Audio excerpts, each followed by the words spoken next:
स्वागत है आप सभी का। आपके साथ मैं स्वप्निल। 20 मिनट 20 खबरें। इस बुलेटिन में आपको प्रदेश से लेकर देश के अलग अलग हिस्सों की खबरें दिखाएंगे और यह भी बताएंगे कि दुनिया भर में क्या कुछ चल रहा है। तो चलिए शुरू करते हैं 20 मिनट में 20 खबरों का सिलसिला। सबसे पहले खबर अपने प्रदेश राजस्थान की।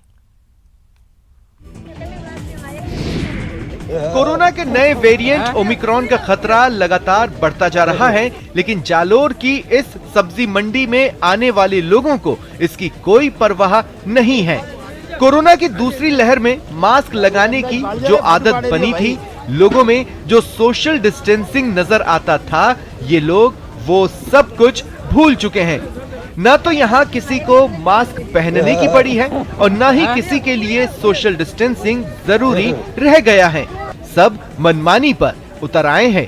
हाल ये है कि यहाँ मास्क पहनने वालों को ढूंढना पड़ रहा है। मैं आपको एक सब्जी मंडी में खड़ा हूँ और वहाँ से आपको दिखाने का प्रयास करूंगा कि किस तरीके से लोग बिना मास्क के खड़े हैं और सब्जी खरीदारी कर रहे हैं। ऐसे में ये लोग अन्य लोगों को भी चपेट में लेंगे। और इतना ही नहीं, यहाँ पर जो व्यापारी है वो भी खुद जो है बिना मास्क का उपयोग कर रहे हैं।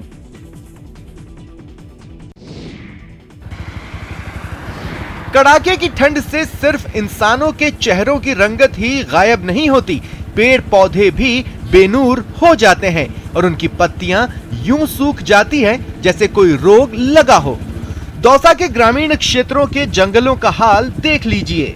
अंदाजा हो जाएगा कि पाले ने इन जंगलों का क्या हाल कर रखा है, कैसे इन जंगलों की रौनक खत्म हो गई है। बताया जा रहा है कि एक ही दिन के पाले ने इन जंगलों से उनकी हरियाली छीन ली और हरे भरे जंगल की जगह अब सूखा बियाबान बचा है।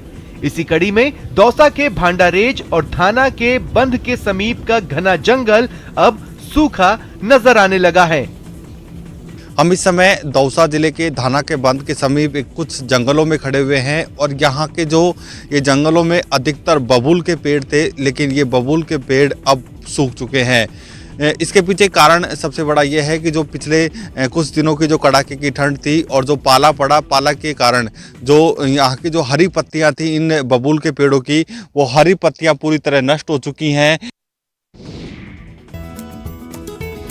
नए साल के मौके पर सवाई माधोपुर के रणथंभौर में देश और दुनिया के कोने कोने से आने वाले सैलानियों का सैलाब उमड़ रहा है। हर साल की तरह इस साल भी हजारों की तादाद में देसी विदेशी सैलानी रणथंभौर पहुंचकर नए साल का जश्न मनाने की तैयारी कर रहे हैं। नए साल के जश्न के मौके पर पर्यटकों के बीच रणथंभौर नेशनल पार्क के दीदार का भी खासा क्रेज है। लिहाजा हजारों की संख्या में पर्यटक रणथंभौर नेशनल पार्क घूमने जा रहे हैं। इन तस्वीरों को देखकर आप अंदाजा लगा सकते हैं कि किस तरह कोरोना के खतरे के बीच भी लोग रणथंभौर घूमने का लालच छोड़ नहीं पा रहे। कई पर्यटकों को टिकट तक नहीं मिल पा रहा है। ऐसे में कई पर्यटक बिना पार्क भ्रमण किए भी मायूस वापस लौट रहे हैं। अब इंतजार उस पल का है जब रणथंभौर में सभी देशी और विदेशी पर्यटक मिलकर के कहेंगे हैप्पी न्यू ईयर। ये है वन्य जीवों के लिए चलने वाला अनोखा रेस्क्यू सेंटर। जालोर के धमाना स्थित अमृता देवी उद्यान ग्रामीणों ही नहीं बल्कि जोधपुर संभाग के लिए भी वन्य जीवों के प्रति प्रेम को लेकर प्रेरणा का स्रोत बना हुआ है। यहाँ घायल वन्य जीवों का उपचार होता है तो उनके रहने के लिए प्राकृतिक परिवेश भी तैयार किया गया है। यहाँ जब कोई सड़क दुर्घटना या अन्य कुत्तों के द्वारा हिरणों को नोच लिया जाता है तो ग्रामीण यहाँ लाते हैं और यहाँ लाने के बाद इनका इलाज किया जाता है। 9 साल पहले 2013 में इस सेंटर की शुरुआत हुई थी। पिछले कई सालों से सड़क हादसों में घायल हिरण, खरगोश, बंदर, नीलगाय और मोर को लेकर स्थानीय लोग यहाँ पर आते हैं। अब तक तकरीबन 1700 से ज्यादा घायल हिरणों का उपचार कर उन्हें वन क्षेत्र में छोड़ा गया, जबकि 550 हिरण आज भी अमृता देवी उद्यान में मौजूद हैं। धमाना का रेस्क्यू सेंटर अब हरिणों के कुनबे, पक्षियों और अन्य वन्य जीवों से भरा हुआ है। तो वन्य जीवों के इस शानदार रेस्क्यू सेंटर को देखने गुजरात समेत कई राज्यों के पर्यटक यहां आने लगे हैं। और अब देख लेते हैं कुछ अन्य राज्यों की खबरें। उत्तर प्रदेश के अमेठी में मोबाइल फोन चोरी करने के आरोप में दलित समुदाय की एक लड़की की बेरहमी से पिटाई की गई, जिसका वीडियो सोशल मीडिया पर वायरल हो गया। इस मामले के तूल पकड़ने के बाद पुलिस ने केस दर्ज कर पिटाई के एक आरोपी को गिरफ्तार कर लिया, जबकि वीडियो में नजर आ रहे बाकी 2 लोगों की तलाश शुरू कर दी गई। वायरल वीडियो में घर में मौजूद 2 युवक 16 साल की एक लड़की को पीठ के बल लेटने को बोलते सुनाई पड़े, जिसके बाद एक डंडे पर पीड़ित लड़की के दोनों पांव रखवाए गए और फिर तीसरे युवक ने उसके तलवों पर बेरहमी से डंडे बरसाने शुरू कर दिए। पहले बताओ। इसके बाद यही युवक उसके बाल पकड़कर खींचता और एक पैर के तलवे पर डंडे से दनादन वार करता नजर आया। पहले बताओ। इससे पहले आरोपी लड़की को पकड़ने के बाद तीनों युवक पिटाई करने के लिए लड़की को पेट के बल फर्श पर लेटने को कहते सुनाई पड़े। पिटाई का ये वीडियो वायरल होने के बाद पुलिस ने लड़की के पिता की शिकायत पर पॉक्सो और SC/ST एक्ट के तहत मामला दर्ज कर लिया। उत्तर प्रदेश के कन्नौज में जन विश्वास यात्रा की सभा से पहले बीजेपी के 2 गुट आपस में भिड़ गए। ये विवाद तब शुरू हुआ जब बीजेपी के जिला उपाध्यक्ष विपिन द्विवेदी लिस्ट में नाम नहीं रहने के बावजूद मंच पर चढ़ गए, जिसके बाद बीजेपी के कुछ कार्यकर्ता उन्हें मंच से नीचे उतारने पर तुल गए। उनमें एक कार्यकर्ता ने तो विपिन द्विवेदी को धक्का भी दे दिया, जबकि एक दूसरा कार्यकर्ता डंडा दिखाकर उन्हें धमकाता नजर आया। इस घटना के बाद थोड़ी देर के लिए मंच पर अफरा तफरी मच गई। हम जिन लोगों का नाम बुलाएंगे वही मंच पर चढ़ेंगे। हंगामा बढ़ा तो इसे शांत करने के लिए मंच से अपील भी की गई, लेकिन किसी ने इसकी परवाह नहीं की। आरोप है हमला करने वाले ये सभी लोग वहां के विधायक के समर्थक थे। हालांकि बाद में कुछ बड़े नेताओं के दखल के बाद मामले को सुलझा लिया गया, तब जाकर जन विश्वास यात्रा की सभा पूरी हो पाई।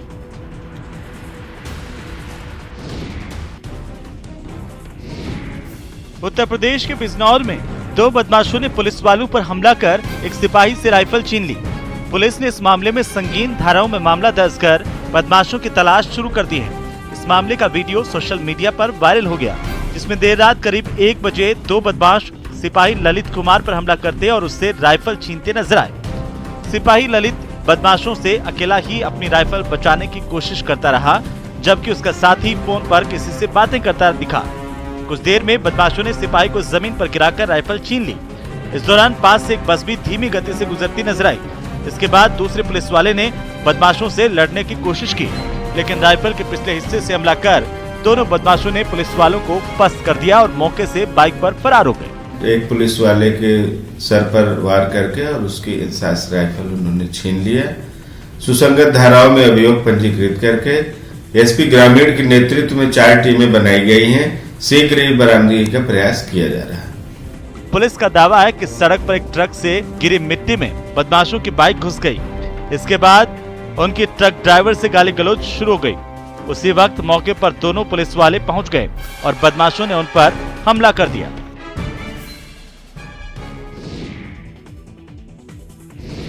दिल्ली के छतरपुर इलाके से हैरान करने वाली कुछ तस्वीरें सामने आई हैं। वहां मास्क के लिए टोकने पर बैंक में विवाद खड़ा हो गया। आरोप है कि एक ग्राहक ने बिना मास्क लगाए बैंक के अंदर घुसने की कोशिश की, जिसे वहां पर तैनात गार्ड ने आगे बढ़ने से रोक दिया।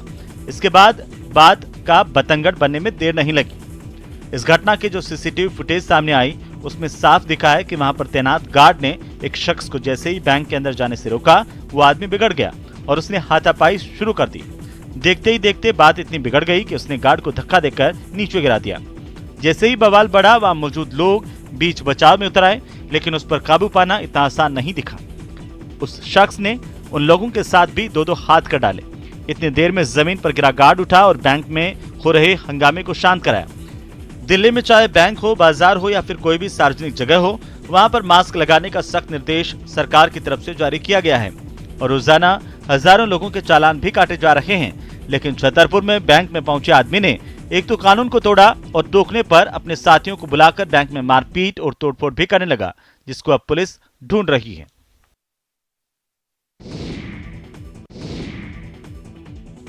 मुंबई के दहिसर इलाके से एक दिल दहला देने वाला मामला सामने आया है। वहां पर 2 नकाबपोश बदमाशों ने एक बैंक पर धावा बोला। उन लोगों ने खौफ फैलाने के इरादे से बैंक के अंदर फायरिंग की और तकरीबन 2.5 लाख रुपए लूटकर वहां से फरार हो गए। बताया गया कि वो लोग दिन में करीब 3:45 बजे बैंक में घुसे और वहां बंदूक के दम पर कैशियर को धमकाने लगे। इसके बाद उन लोगों ने वहां पर फायरिंग की, जिसमें एक कर्मचारी को गोली लग गई और उसने इलाज के दौरान दम तोड़ दिया।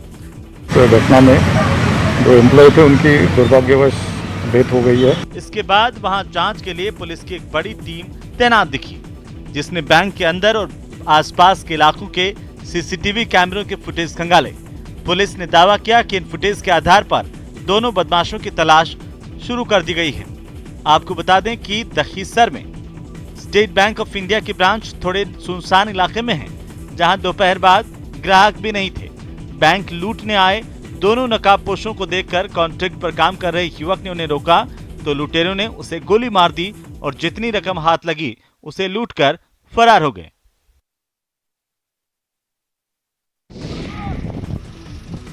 महीनों से मुंबई के जिस वर्सोवा बीच पर कचरे का अंबार लगा था, अब उस वर्सोवा बीच की रौनक फिर लौट आई है।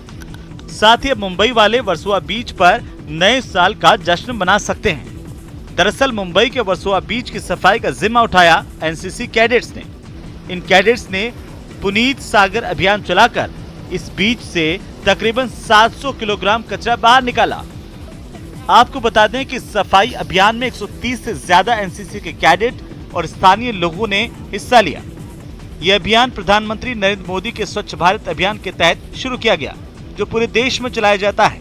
खास बात यह है कि इस अभियान में सैन्य अधिकारियों के परिवारों ने भी हिस्सा लिया।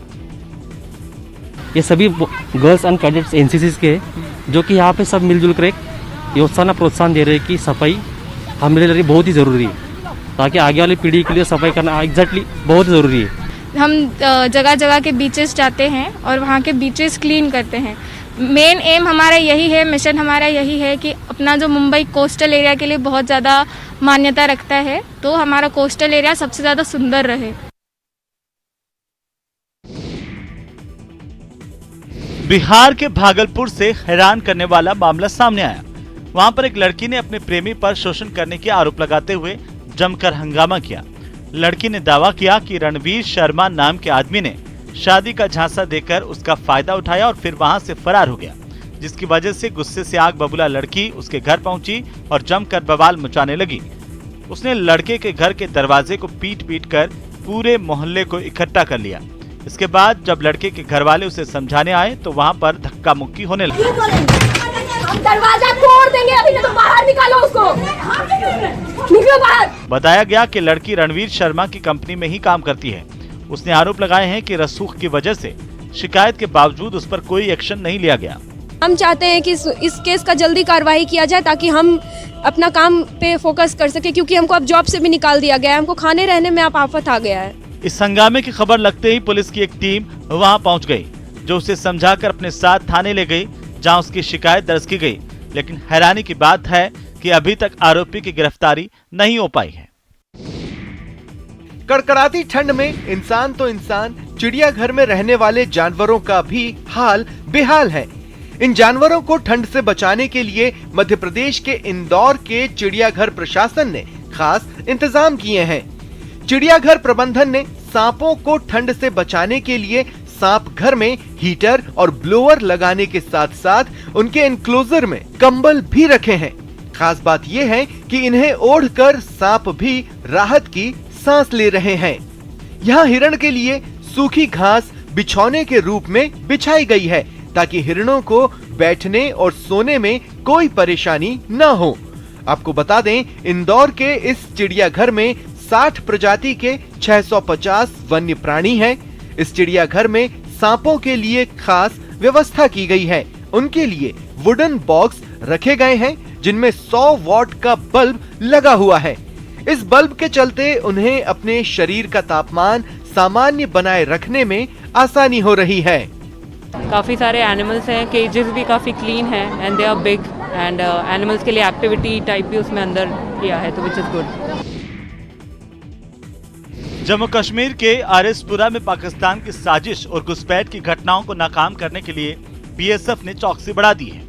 सर्दी के दिनों में धुंध का फायदा उठाकर भारत और पाकिस्तान की सीमाओं से आतंकियों की घुसपैठ का खतरा बढ़ जाता है, जिससे निपटने के लिए बीएसएफ ने एलओसी पर निगरानी बढ़ा दी है। ताकि कोहरे और धुंध का फायदा उठाकर पाकिस्तान में पल रहे घुसपैठियों को सबक सिखाया जा सके। इसके लिए हमारे जवान सर्द रातों में सीमा की हर हलचल पर मुस्तैदी से नजर रखते दिखाई दिए। इसके अलावा घुसपैठियों के छक्के छुड़ाने के लिए अमेरिका से मंगवाई गई 6 और राइफलों की मदद से कई जवान सीमा पर फेसिंग यानी कि कंटेले तारों के बीच मुस्तैद नजर आए। अमेरिका में बनी इन राइफलों का निशाना बेहद अचूक माना जाता है और ये 500 मीटर से भी दुश्मन को ढेर कर सकती हैं। धुंध की वजह से इन्फिल्ट्रेशन जो है घुसपैठ होने की ज्यादा आशंका रहती है, इसलिए हम ड्यूटी के दौरान पेट्रोलिंग करके इलाका को कवर करते हैं। बॉर्डर पर पाकिस्तान की तरफ से रात के वक्त होने वाली हर गतिविधि पर नजर रखने के लिए नाइट विजन कैमरों की भी मदद ली जा रही है। इन कैमरों से गुप्त अंधेरों में भी हर चीज साफ दिखती है। इसके साथ ही एलओसी पर पेट्रोलिंग बढ़ा दी गई है ताकि आतंकियों के किसी भी प्लान को नाकाम किया जा सके। बताया गया है कि पीओके में कई आतंकी शिविर सक्रिय हैं और यहां से लगातार भारत में घुसपैठ कराने की साजिश रची जा रही है। उत्तराखंड के जोशी मठ में पर्यटकों की संख्या लगातार बढ़ती जा रही है। जो पर्यटक घूमने आए हैं, बर्फबारी के बाद उनके लिए नए साल का जश्न मनाना और भी खूबसूरत हो गया है। पर्यटक नए साल के जश्न के साथ ही ओली में स्कीइंग का भी मजा ले रहे हैं। वहीं पर्यटकों के आने से स्थानीय कारोबारी भी काफी खुश हैं। ये बहुत अच्छा लग रहा है, चलेंगे, बर्फबारी करेंगे, एक दूसरे पर बर्फ फेंकेंगे, थोड़ा स्नोमैन वगैरह बनाएंगे और क्या विंटर स्पोर्ट्स का आनंद लेंगे। तो ओली में हम स्नोफॉल ही देखने आए हैं क्योंकि हम लोग यूपी से, वहाँ गर्मी होती है, तो हमारा मेन एम है कि यहाँ स्नोफॉल देखें और थोड़ा विंटर स्पोर्ट्स करें। नए साल के जश्न के लिए पर्यटकों की भारी भीड़ ओली में उमड़ रही है। इसे लेकर प्रशासन ने तैयारियां पूरी कर ली हैं। एसडीआरएफ की टीम को भी अलर्ट पर रखा गया है। सभी पर्यटकों को पुलिस चौकी पे और ऊपर परसारी में पुलिस की कांस्टेबल तैनात करके ये बताया जा रहा है कि मार्ग में सुरक्षित रूप से अपनी गाड़ियां चलाएं तथा कोविड के नियमों का अनुपालन करें। साल के आखिर में और नए साल की शुरुआत में हुई बर्फबारी से स्थानीय लोगों के चेहरे खिले हुए हैं। पर्यटक भी नया साल मनाने के लिए पहाड़ पर आ रहे हैं, जिससे चमोली के हिल स्टेशनों में रौनक दिखाई दे रही है।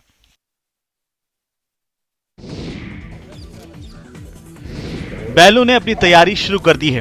वो कभी अपने सींगों के जोर से धरती हिलाने की कोशिश कर रहे हैं तो कभी अपने जोर से सबको देख लेने की कोशिश करते नजर आ रहे हैं। दरअसल इन बैलों को जल्लीकट्टू के लिए तैयार किया जा रहा है, जो मेटू पोंगल के मौके पर अपनी ताकत की नुमाइश करने वाले हैं। तमिलनाडु के त्रिची से आई इन तस्वीरों को देखकर आप अंदाजा लगा सकते हैं कि बैलों को किस कदर खिला पिलाकर बाहुबली बनाया जा रहा है और कैसे उन्हें ट्रेनिंग दी जा रही है कि वो जल्लीकट्टू के दौरान अपना दमखम दिखा सकें। आपको बता दें कि जल्लीकट्टू तमिलनाडु का एक परंपरागत खेल है जो पोंगल त्योहार पर आयोजित होता है। इसमें बैलों से इंसानों की लड़ाई कराई जाती है। हालांकि इस खेल में कई बार जानें भी चली जाती हैं। जल्लीकट्टू को तमिलनाडु की गौरव और संस्कृति का प्रतीक कहा जाता है। माना जाता है कि ये 2000 साल पुराना खेल है जो उनकी संस्कृति से जुड़ा है।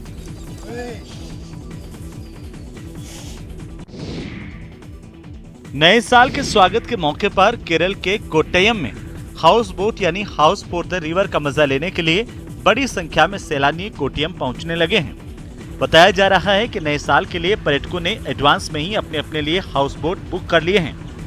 आपको बता दें कि केरल के कोट्टयम के बैक वाटर में हाउस बोट की सैर का अपना ही मजा है। हाउस बोट दरअसल बड़े धीमे चलने वाले विशेष नाव होते हैं जिनमें सफर करने का अपना अलग मजा है। हाउस बोट पुराने जमाने के केट्टू वल्लम का नया रूप है। पहले केट्टू वल्लम का इस्तेमाल कई टन चावल और मसालों को लाने ले जाने के लिए किया जाता था। कहा जाता है कि एक्सटेंडेड केट्टू वल्लम कुटनाड से कोची पोर्ट तक 30 टन माल ले जा सकता है। मलयालम भाषा में केट्टू का अर्थ तैरता ढांचा और वल्लम का अर्थ बोट होता है। इस बोट में लकड़ी के छालों की छत होती है। ये बोट पनस की लकड़ी के गट्ठों से बनी होती है जिसे कोयर से जोड़ा जाता है। इसके बाद इसे काजू के उबले गुदे से बने कठोर काले राल का लेप लगाया जाता है। ध्यान से रखरखाव करने पर केट्टू वल्लम अनेक पीढ़ियों तक काम आता है।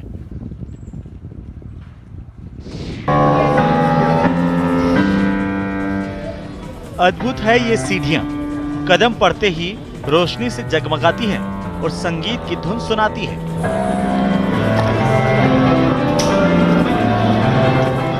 भारतीय मेट्रो के इतिहास में ये पहला मौका है जब किसी स्टेशन की सीढ़ियों पर कदम रखने से यूं संगीत की धुन सुनाई देती है।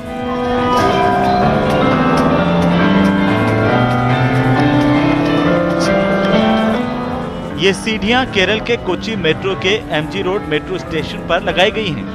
आपको बता दें कि कोच्चि मेट्रो का संचालन 2017 में शुरू हुआ था और कोच्चि मेट्रो फेज 1 पूरी तरह से एलिवेटेड मेट्रो लाइन है जो अलुवा